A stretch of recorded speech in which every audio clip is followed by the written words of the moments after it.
La radio qui vous parle de NBA, c'est Radio Off Basket. Le basketball, c'est mieux à la radio. Bonjour à tous et bienvenue pour ce nouvel épisode de Raptors Versus. Aujourd'hui, 5e match déjà pour nos Raptors. On a déjà dépassé la moitié des matchs de classement. On accueille aujourd'hui Tommy qui représente notre adversaire du jour, les Memphis Grizzlies. Salut Tommy. Salut les gars. Avec moi également, on ne présente plus Max de Raptors Belgique. Salut Max. Salut Mike, salut Tommy. Alors Tommy, pour commencer, comme on fait avec tous nos invités, est-ce que tu peux nous dire pourquoi les Memphis Grizzlies pour toi? Depuis quand et qu'est-ce que tu aimes dans cette équipe? Alors moi, comme beaucoup déjà, c'est une histoire toute bête, c'est une histoire de jeu vidéo. C'est à la base, moi je suis plus du milieu du foot. Et une fois on m'offre un jeu de basket, c'était NBA Live 2006, donc je devais avoir 14-15 ans. Je lance une carrière, il fallait choisir une équipe, je pioche un peu au hasard parce que je suivais pas, donc je connaissais rien du tout. Je tombe sur Memphis, je joue plein de matchs avec eux, etc. etc. Le temps passe, je m'intéresse plus à la NBA, et puis quelques années plus tard, je me dis bon allez, je vais quand même suivre un petit match. J'étais période de fac, donc tu as pas mal de temps devant toi. Et la nuit, je me lance un peu un match en stream et dis forcément, je mate Memphis. J'accroche vraiment à 100%, donc je reviens le lendemain, ensuite, et ainsi de suite. Et depuis, j'accroche totalement, et puis j'ai pas quitté depuis. Et ça, c'était en 2010-2011, donc ça fait quasiment 10 piges déjà. D'accord, il y avait qui à l'époque dans cette équipe? Il y avait tous les mecs qui ont... Le point de repère, je suis arrivé en même temps qu'Hachim Thabit, pour ceux qui se rappellent, le pic de draft oui. monumental. Non, c'est l'époque de Marc Gasol, de Zibo, Tony Allen est arrivé juste après. Mike Conley, il y a eu du Mike Miller, il y a eu Shane Battier, etc., etc. Enfin bref, que du beau monde. Une belle équipe qui t'a fait aimer ces Grizzlies. Yes. C'est parfait pour cette présentation. On va tout de suite passer au match du jour, Raptors-Grizzlies. Est-ce que tu peux un peu nous faire le point et nous donner ton sentiment sur le début de reprise des Grizzlies qui sont à une victoire pour 4 défaites, pardon. 4 défaites, ouais. Très compliqué. Depuis qu'il y a eu l'annonce de la reprise dans la bulle, on a enchaîné les mauvaises nouvelles, avec déjà la blessure de Winslow, la blessure de Tyus Jones juste avant les débuts des matchs, pendant les scrimmages. Et ensuite, les matchs ont commencé, ça commence compliqué. C'est des matchs qui sont serrés, qu'on est toujours en train d'être mené au score. On n'est jamais très loin. Et les 4 matchs, on les perd de très peu, en fin de compte. Entre-temps, il y a la blessure de Jaren aussi, donc c'est beaucoup de mauvaises nouvelles. Mais après, on sait qu'on pouvait compter sur les efforts qu'on avait fait avant la coupure. Donc on avait une belle avance. On la gérait pas trop mal. Pour maintenant, il reste 3 matchs.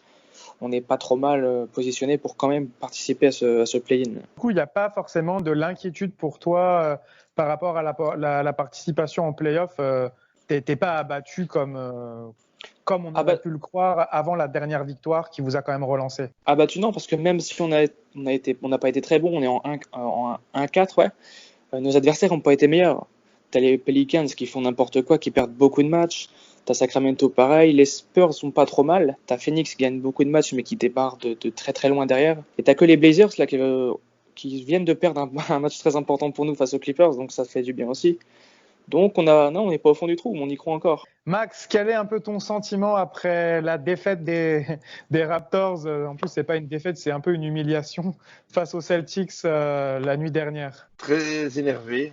C'est comme j'ai mis sur Twitter en référence à Jeff Tuch. On peut perdre une fois comme ça, mais pas 15. Je pense que j'attends vraiment qu'on se réveille et qu'on rejoue un petit peu mieux. Je suis très fâché sur Pascal Siakam qui a enchaîné les briques hier et qui, malgré que ça ne rentrait pas, on en a déjà discuté parfois, c'est une force de Siakam, c'est qu'au bout d'un moment, il arrive à les rentrer, il continue et il les rentre. Hier, il a continué et il a continué à les enchaîner en fait. Donc au bout d'un moment, ça devenait un peu énervant. Maintenant, voilà, c'est une défaite. On a gagné 3 matchs avant. Moi, j'avais discuté avant avec Celtics France et avant les matchs de reprise. Et j'avais donné une défaite contre le Heat et contre les Lakers et on a gagné ces matchs-là. Donc, au final, c'est pas une mauvaise performance. On a gagné 3 matchs, on en perd 1. Il faudra réagir rapidement. Oui, j'ai pas grand-chose à rajouter par rapport à ce que tu dis. Faut juste faire en sorte que ce soit qu'une petite erreur de parcours et pas partir sur une mauvaise dynamique. Je pense qu'on peut faire confiance aux Raptors pour ça. On va tout de suite aborder le match face aux Grizzlies. Tommy, est-ce que tu peux nous faire le point sur l'effectif? Tu en as déjà un peu parlé dans ton résumé de la saison jusque-là. Est-ce que tu peux refaire le point sur l'effectif? Est-ce qu'il y a des absences supplémentaires pour la rencontre de demain? Les absences, les mêmes absents qu'il y a depuis le début de la bulle en fait. Tyus Jones qui est notre meneur remplaçant, donc qui était très important pour nous. Parce que la création dans la seconde unit, c'est compliqué désormais. Il faut s'arranger avec du Kyle Anderson, etc. C'est difficile. Il y a Winslow, forcément, on espérait le voir, mais du coup, il va manquer toute la fin de saison. Et très important, Jaren Jackson qui s'est pété là, au genou il y a 2 matchs, je crois, et qui ne sera pas là non plus. Sans tout le reste, il sera disponible. Qu'as-tu pensé de Gorgui Dieng qui a fait son retour un peu sur le terrain? Je crois qu'il n'avait pas joué pendant quand Jaren Jackson Jr. était là. Est-ce que c'est une surprise pour toi ou est-ce que tu es vraiment satisfait et tu te demandais pourquoi il ne jouait pas d'ailleurs? Mais il avait été laissé de côté. Forcément, c'est pas un homme de première rotation. On avait du monde à l'intérieur avec Valanciunas, Jaren, Brandon Clark. Et donc le fait qu'il revienne dans la rotation, c'est logique avec les blessures. Et par contre, le fait qu'il sorte un beau match comme ça, c'est très intéressant parce que c'est un mec, avant la coupure, tu vois, il faisait des rentrées, il faisait quelques matchs comme ça, sans avoir un impact non plus important. Et hier, il a fait vraiment un très très gros match. Et c'est dans le second quart-temps, notamment, c'est lui qui a été avec Tolliver, des hommes qui ont permis de faire un beau run pour repasser devant OKC qui avait pris une belle avance. Max, est-ce que tu peux nous faire le point sur l'effectif des Raptors? Ibaka est en game time decision. Tu as une blessure, je pense, hier soir à l'œil ou quelque chose comme ça.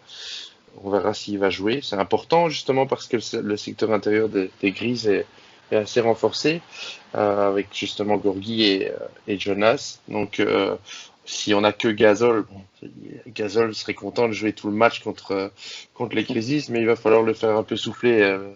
Donc on aura vraiment besoin d'Ibaka. Sinon, je pense que Mako et Brissett sont toujours absents. Oui, Mako qui a d'ailleurs quitté la bulle pour aller se faire opérer du genou et qui ne devrait pas revenir avant très très longtemps. C'est un peu la nouvelle qui est tombée. On n'en avait pas parlé dans l'avant-match face à Boston, car il me semble que c'est tombé après. Mais là, on peut le dire, Patrick Mako, notre porte-bonheur, même si c'est pas le meilleur joueur sur le terrain, celui qui reste sur 3 titres de suite, n'est plus présent avec les Raptors. Et Oshae Brissett, je crois, est toujours absent, comme tu l'as dit. Parfait, on rentre tout de suite dans le match maintenant. Tommy, pour toi, quelles sont les clés de la rencontre pour tes Grizzlies pour parvenir à battre ces Raptors? Les clés, ça va certainement être l'adresse extérieure qui a été compliquée pendant les 4 premiers matchs. On a enfin trouvé un peu d'adresse là au dernier match et ça a permis de faire un peu la différence, notamment avec Grayson Allen qui est sur un nuage depuis 2 matchs. J'allais dire, Grayson, il m'a impressionné. J'ai regardé un peu les Grizzlies et je connaissais absolument pas ce joueur et je crois qu'il y a 2 matchs, il a fait un 7 sur 9 à 3 points ou quelque chose comme ça. Il était inarrêtable en fait. C'est clair, ouais. En plus, on s'attendait pas à le voir revenir parce qu'il s'était blessé. Et donc, du coup, le fait qu'il y ait eu la coupure et la reprise de la saison qui a été décalée, ça a permis un retour. Et puis, c'est plus que positif pour l'instant. Parce qu'en plus, défensivement aussi, il fait le taf. On sait que c'est un mec à la base qui est réputé pour être un mec un peu hargneux, qui rentre dedans un peu. Et là, en plus, il trouve de l'adresse. Donc, c'est tout bonus pour nous. Ouais, c'est ça, Grayson Allen qui avait été très décevant après sa draft du côté de Utah. On s'attendait à un joueur dur au mal, fort en défense, et c'est vrai qu'il n'était pas forcément réputé pour être un grand attaquant, et il se révèle vraiment. C'est vraiment intéressant. Max, pour toi, quelles sont les clés de la rencontre? La défense sur les tirs à 3 points, on sait que les Raptors ont la meilleure défense sur les tirs à 3 points. Est-ce que pour toi, c'est une clé du match? C'est une clé du match. Maintenant, il faudra surtout jouer beaucoup plus dur que ce qu'on a joué hier, beaucoup plus physique, parce que Boston nous a dominé au niveau du physique. Je pense que physiquement, les Grises ont de quoi répondre aussi. Ils ont quelques tours, quelques gars bien costauds. Et il faudra vraiment jouer beaucoup plus physique que contre Boston. J'avais envie de rajouter une autre clé du match, ça va être vraiment le pace. Je crains énormément la défense placée de Toronto, qui me fait très très peur. Donc on aura besoin de mettre beaucoup de rythme. C'est une de nos qualités, nos points forts, pour réussir à quand même essayer de surpasser cette défense des Raptors. Toronto est très très bon quand il peut faire le rythme. Quand il subit le rythme, en général, c'est ça que, par exemple, contre Boston hier, on a subi et on n'a jamais su créer notre propre rythme. On aime bien jouer assez lentement et on n'a pas pu le faire hier. Ouais, mais je rajouterais que les Raptors sont un peu paradoxaux à ce niveau-là parce que malgré tout, sur jeu placé, on galère un petit peu et on est bon quand on parvient à faire des stops et à courir. On est une des meilleures équipes en contre-attaque aussi. Et c'est ça qui est paradoxal, c'est que je sais pas si une équipe qui jouerait plus vite, après ça dépend de l'efficacité également face à notre défense, mais je sais pas si une équipe qui jouerait plus vite, ça nous poserait problème ou pas en fait. Ce qui est bien pour les Raptors, c'est qu'ils ont montré cette capacité à à jouer différents matchs. Ils peuvent jouer sur un rythme élevé, ils peuvent jouer sur un rythme plus faible, mais je pense que je suis d'accord avec toi, Tommy, sur le fait que pour les Grizzlies, il va falloir jouer plus vite parce que c'est Ouais, c'est votre sûr. jeu de toute façon. Surtout qu'on est quand même particulièrement mauvais sur attaque placée, donc ça nous laisse peu de choix pour aborder ce match. Parfait, d'où ce que disait Max, si les Raptors n'arrivent C'est ça, à ouais, fermer le totalement. jeu en défense, on peut s'attendre peut-être à un match très offensif avec ça va être la clé de la rencontre, je pense, c'est clair. On passe le ou les duels. Quels sont les duels sur lesquels tu vas t'attarder, Tommy? Moi, je suis très content de retrouver Marc Gasol, forcément. Malheureusement, ça fait quoi? Ça fait 1 an et demi qu'il est parti. Il n'y a toujours pas eu de retour au FedEx Forum. Ça devait être prévu, là. On devait se jouer 2 fois de suite à la base dans le calendrier initial. Ça va se jouer finalement à Orlando, mais bon, ça reste un retour quand même avec Gasol, donc ça fait plaisir. Et le fait, la double confrontation entre Valanciunas et Gasol va être sympa aussi, parce que vous, je sais que vous avez beaucoup d'attachement aussi envers Jonas, qui a rendu de bons et loyaux services au Canada. Ouais, pour moi, c'était un peu le duel que j'avais vraiment envie de suivre aussi. Ce sera un duel important, mais il y en a plein à suivre. Mais celui-là, je pense que c'est le coup de cœur des deux participants du Dino Talk ce soir. Parfait. J'ajouterais, je pense qu'il va falloir suivre également. Je ne sais pas qui va défendre sur Ja Morant. Je ne sais pas si ça va être Lowry ou Fred VanVleet. On a vu hier que Nurse a fait défendre VanVleet sur Kemba Walker.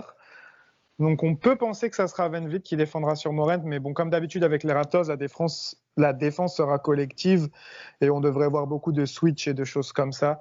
Je pense que ça sera surveillé également qui va défendre sur Ja Morant. Pour tout avouer, Tommy, je suis pas beaucoup les Grizzlies. Comment est Ja Morant en défense? À quoi s'attendre face à son adversaire direct, par exemple? C'est clairement pas un point fort, hein. C'est pas un point mort, mais c'est pas un point fort non plus. Ja Morant, on sait, il est réputé pour être un gros attaquant, capable de dynamiter les défenses. Après, il fait les efforts nécessaires, mais on voit qu'il n'a pas une des qualités, comment dire, intrinsèques pour défendre durement sur son adversaire. En plus, il est physiquement souvent beaucoup plus petit que son adversaire, donc c'est aussi un côté négatif. Moi, Ouais, il me fait penser un peu à toi qui es fan justement de Donovan Mitchell. Moi, allez, il me fait penser un peu à l'année rookie de Donovan Mitchell. Très percutant, très rapide, beaucoup de dunks, très impressionnant. Et quand je vois les matchs de Ja Morant et la highlight et tout ça, c'est typiquement vers ce type de joueur. Après, Mitchell est un peu rentré dans les rangs. Il est un peu moins impressionnant que son année rookie. Mais je souhaite à Ja Morant qu'il fasse mieux et qu'il soit rookie de l'année, lui, parce que Donovan n'a pas eu, et c'était Ben Simmons qui l'a eu. Donc voilà. Oui, on s'en rappelle. Par contre, Donovan Mitchell, avant d'arriver en NBA, était plus considéré comme un gros défenseur et ça a été un peu la surprise pour tout le monde qu'il soit aussi fort en attaque. En revanche, là, c'est la petite différence. Très bien, je pense qu'il faudra suivre également le joueur qui sera assigné à Ja Morant. Je ne sais pas s'il va défendre sur Lowry ou s'il défendra sur VanVleet. Je ne pense pas qu'il aura un désavantage de taille, par contre, face aux Raptors. C'est vrai, Parce en que face, c'est pas très grand dans le backcourt des Raptors. C'est pas des meneurs athlétiques. On va suivre ça et puis on suivra aussi nos Canadiens du côté des Grizzlies. On a 2 Canadiens. Dillon Brooks. Dillon et Brandon Clark, yes. Exactement. Donc pas mal de choses à suivre. On va finir cette émission avec les Factor X. Quels sont les Factor X pour toi, Tommy, du côté de ton équipe? Quel joueur peut créer la surprise et faire une différence à un moment? Comme je l'ai dit un peu plus tôt, je pense que ça va venir de nos artilleurs. Dillon Brooks et Grayson Allen, si ça peut enfin rentrer les shoots, parce qu'on sait que Dillon a eu un début dans la bulle très très compliqué, aussi bien en attaque qu'en défense. Il faisait des choix complètement incohérents. Là, le dernier match était un peu mieux. S'il peut proposer encore le même genre de match, ça peut pencher en notre faveur. Très bien. Et toi, Max, on va dire toujours le banc, je crois. Oui et non. Moi, j'attends plus de Kyle Lowry et de Fred VanVleet qui ont été assez moyens lors du match passé contre Boston, justement. Kyle Lowry n'a pas pris trop de risques, il a très peu tiré. Fred VanVleet termine meilleur scoreur de l'équipe avec 13 points. Donc, ils ont intérêt à se rattraper un petit peu du match passé. Ouais, je vais revenir sur ce que je disais après le match contre Boston. Nick Nurse, il en a parlé après la rencontre que, en fait, il en attendait plus de certains joueurs, mais qu'il ne se faisait pas de soucis pour ses titulaires et qu'il voulait vraiment il n'a pas nommé des joueurs, mais il a dit certains joueurs en parlant de joueurs de rotation, puisqu'il a dit qu'il ne se faisait pas de soucis pour ses titulaires, doivent prendre confiance et faire en sorte que le jeu vienne à eux, en gros, que le jeu vienne dans leur sens. Et je pense qu'il parlait clairement de Norman Powell et Terence Davis. Mais la bonne nouvelle, je le répète, parce que je l'ai déjà dit dans l'après-match, mais c'est toujours bon de le dire, au moins il a dit qu'il ne s'inquiétait pas pour leurs conditions physiques et pour leur éthique de travail. Il avait déjà parlé de Norman Powell au niveau de son éthique de travail en disant qu'il travaillait beaucoup. Il avait parlé également qu'il manquait de conditions physiques. Donc maintenant, le fait qu'il ait dit ça, ça veut dire que au moins Norman Powell a retrouvé ses jambes. On l'a plus ou moins vu de toute façon. Ce qu'il a raté, Powell, c'est clairement quelque chose qui est lié à la confiance parce que on voit qu'il a les jambes, on voit qu'il part au cercle, mais c'est des choses qu'il n'avait pas l'habitude de rater, même si on avait tendance à banaliser ça, mais c'est quand même des lay-ups souvent difficiles qui réussit Norman Powell. Donc on va suivre ça. Je pense qu'on a fait le tour de cette rencontre. Est-ce que vous avez quelque chose à ajouter tous les deux? Oui, on va suivre ça attentivement. Sans doute tous les trois demain soir à partir de 20h. Donc le match est à 20h, c'est une belle heure pour nous et on va faire innover un peu sur Twitter. On va faire un petit live audio commenté pendant le match de demain pour changer un peu des commentaires habituels et avoir un avis des deux équipes. Et en même temps, vous pourrez nous poser des questions, etc. Ça va changer un petit peu d'un live tweet traditionnel. Yes. C'est très bien. On rappelle l'heure, 20h. Pour ceux qui sont au Canada, ça sera 14h. 14h en Amérique du Nord et 20h en France. Eh bien, merci à tous les deux d'avoir répondu à l'appel pour présenter ce match. Et comme on dit quand on se quitte, let's go Raptors! Let's go Raptors! Let's go Grizzlies! Lowry for three. Bang! Oh, it's over! It's over, ladies and gentlemen!